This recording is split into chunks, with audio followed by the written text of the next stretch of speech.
نماز اللہ نے فرمایا اقیم الصلاۃ، نماز قائم کرو، یہ اللہ کا حکم ہے۔ سوال یہ ہے کہ یہ عبادت نماز کیسے پڑھی جائے، کیسے ادا کی جائے، کیسے قائم کی جائے؟ قرآن حکیم میں تو اس کی تفصیل موجود نہیں ہے۔ آئیے کس طرح یہ نماز ادا کی جائے، یہ عبادت کس طرح ادا کی جائے؟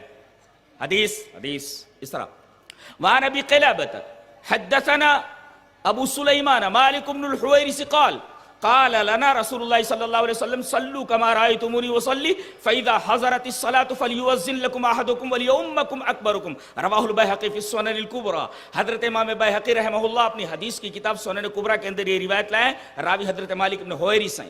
حضرت مالک بن حویرث فرماتے ہیں کہ ہم تمام صحابہ کرام سے رسول اکرم صلی اللہ علیہ وسلم نے فرمایا کہ تم اسی طرح نماز پڑھو جس طرح تم مجھے نماز پڑھتے ہوئے دیکھتے ہو۔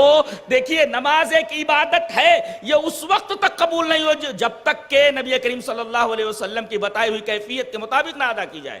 دلیل یہ حدیث پاک وعن ابی ہریرہ رضی اللہ تعالی عنہ عن النبی صلی اللہ علیہ وسلم قال ان الرجل لیصلی 60 سنة وما تقبل له صلاة لعلہ یتم الرکوع ولا یتم السجود ویتم السجود ولا یتم الرکوع رواہ المنذری فی الترغیب والترہیب وقال الالبانی ھذا حدیث صحیح۔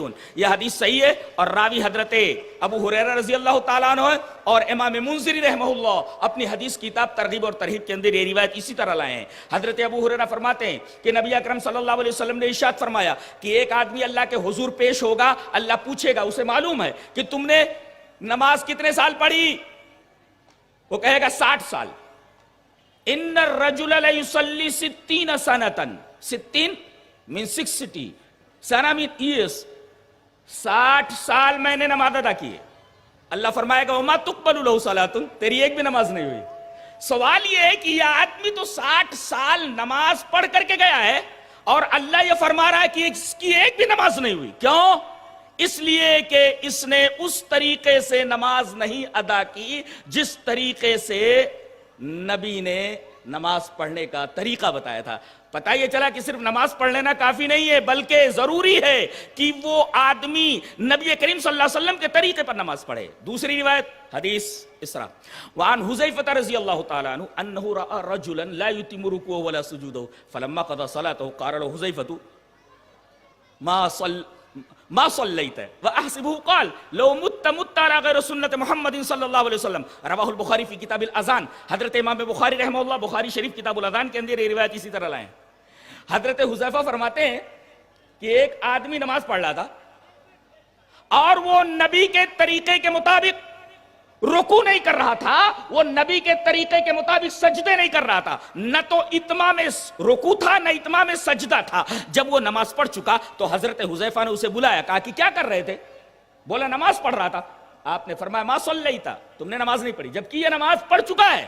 اور حضرت حذیفہ یہ فرما رہے ہیں کہ تو نے نماز نہیں پڑھی، ما صلیت، تو نے نماز پڑھی ہی نہیں۔ بولیے وہ نماز پڑھ چکا ہے اور حضرت یہ فرما رہے ہیں کہ تو نے نماز نہیں پڑھی۔ کیوں؟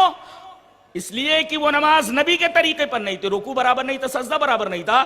اور آخر میں حضرت حذیفہ نے یہ فرمایا لو مت علی غیر سنت محمد صلی اللہ علیہ وسلم، نماز تو پڑھ رہا ہے لیکن اگر اس طرح نماز پڑھتے ہوئے تو مر گیا تو کم سے کم تیری موت سنت رسول پر تو نہیں ہوگی۔ اللہ اکبر۔ اس کا مطلب سنت مانے طریقہ، اس کا مطلب نماز اگر ادا کی جائے تو سنت رسول کے مطابق، رسول کے طریقے کے مطابق نماز ادا کی جائے مگر رسول کا طریقہ اس میں ملحوظ نہ رکھا جائے، اللہ کے ہاں وہ نماز قبول نہیں ہوتی۔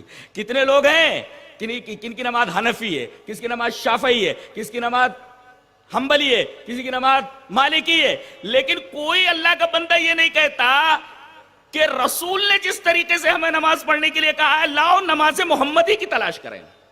نماز پڑھ لینا کافی نہیں بلکہ یہ دیکھنا ضروری ہے کہ نماز کس طریقے سے ادا کی گئی ہے۔